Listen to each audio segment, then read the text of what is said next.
Well, links are no longer the big thing in Google ranking, allegedly. Reddit flexes its newfound muscles over users' ad choices. Google Optimize shutters as Google trashes yet another service.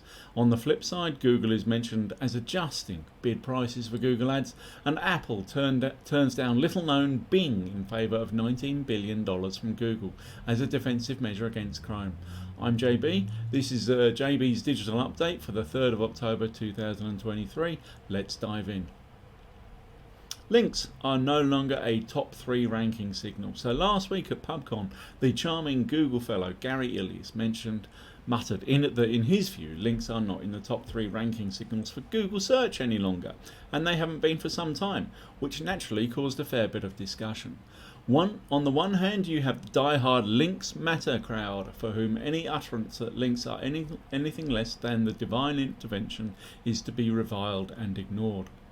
And on the other hand, you have the content-only crowd who truly believe that cracking content is all there is to it, and who really believe that Google wants to do away with the links entirely.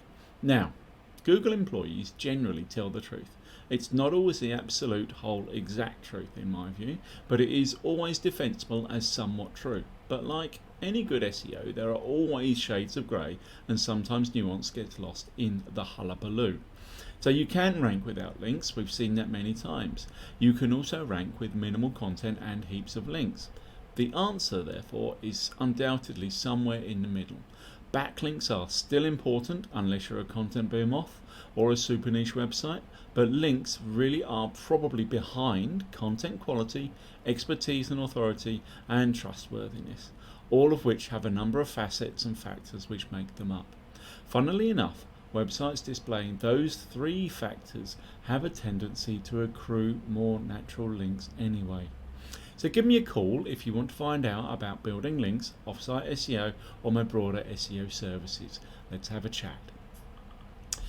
Reddit removes ad personalization opt-out. So dear old Reddit is growing up. From the days when it was the shouty Wild West upstart crossover from forums into social media, to now when its subreddits have been cleansed and sanitized, and when its old moderator crew have been forced to move on, Reddit is slowly becoming a more advertiser-friendly environment.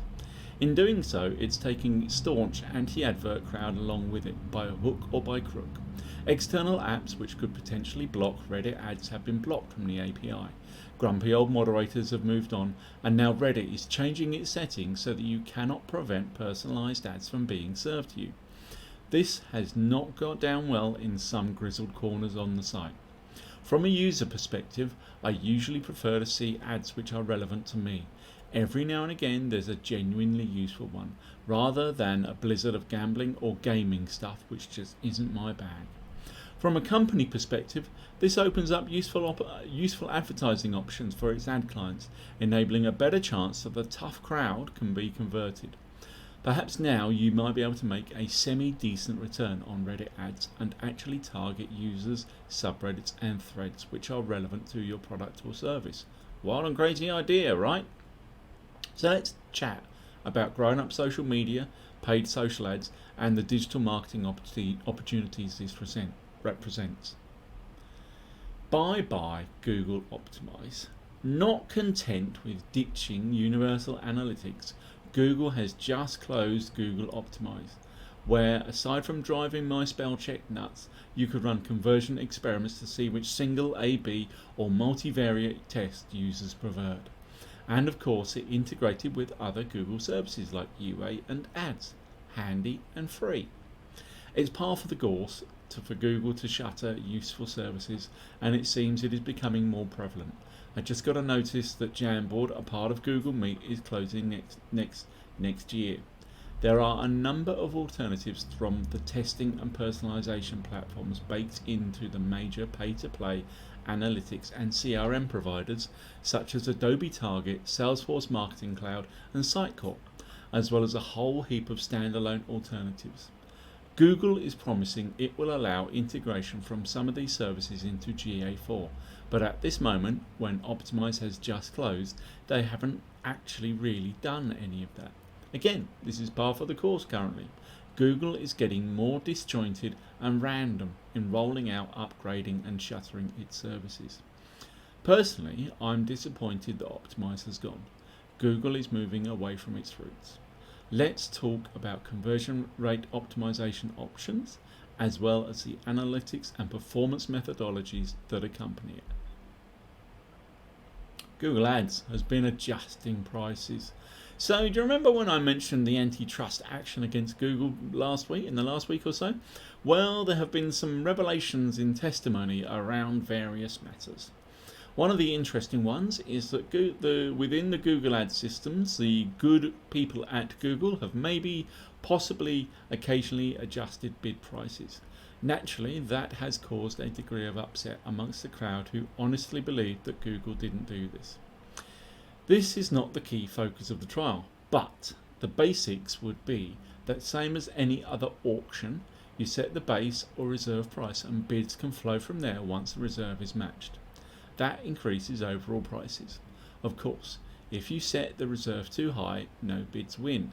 So again, I'd be surprised if the known number cruncher didn't set the reserve at a sensible percentage of historic winning bids in an effort to then force bids ever so slightly higher. Across however many millions or billions of bids they are processing every day, they only need each winning bid to increase by a fraction of a penny and they are in a whole heap of extra profit. Naughty or unfair? Yes, if they claim the auction is open/no reserve. If they don't, and I've always been under the impression that there is some reserve, then really it's fair game. The trouble is, their size and market dominance enable them to do this and for it to be seen as unfair and market rigging. So, overall, naughty and unfair. But honestly, what are the real alternatives? Want to make the most of Google Ads or even switch from Google Ads? Talk to me. Apple and Bing and $19 billion. One of the perpetual surprises in this digital world is why Apple has not decided to create its own search engine, or has not bought one, namely the small upstart search engine no one has heard of, Bing. Well, it is until you realise just how hard it is to create one from scratch. The infrastructure, computing power and sheer cost would be astronomical, even for Apple, and the reputational risk is massive. Remember how well Apple Maps was received on launch and is still perceived. Apple is simply not going to launch an engine that is rubbish in comparison to Google. So in steps Bing with a kind of an offer for Apple to buy it, or at least take every cent of its profit, and Apple said no. We're not privy to that reasoning, but see my previous point about rubbish search engines, and there's also the small factor that Apple gets paid $19 billion by Google to have Google as the default search engine for Safari. That's a lot of money and it's not to be sneezed at. The other realistic challenge for Apple is that if it were to use an inferior search engine inside its browser Safari, then chances are even more users would leech away to Google Chrome, which it really would not want to happen. Eyeballs and users matter to keep people in the Apple software and advertising ecosystem. Just remember that. Digital technology and the relationships between the players mean you need a vCDO to help understand digital marketing and the tech and dev side of things. Talk to me. So, thanks for listening. My name's JB. This has been JB's Digital Update for the 3rd of October 2023. It's been a pleasure talking to you. Please, if you'd like to get in touch, then please use the links beneath or the details in my outro slide that's about to follow. And thanks for that, and have a good week. Thank you. Cheers. Bye.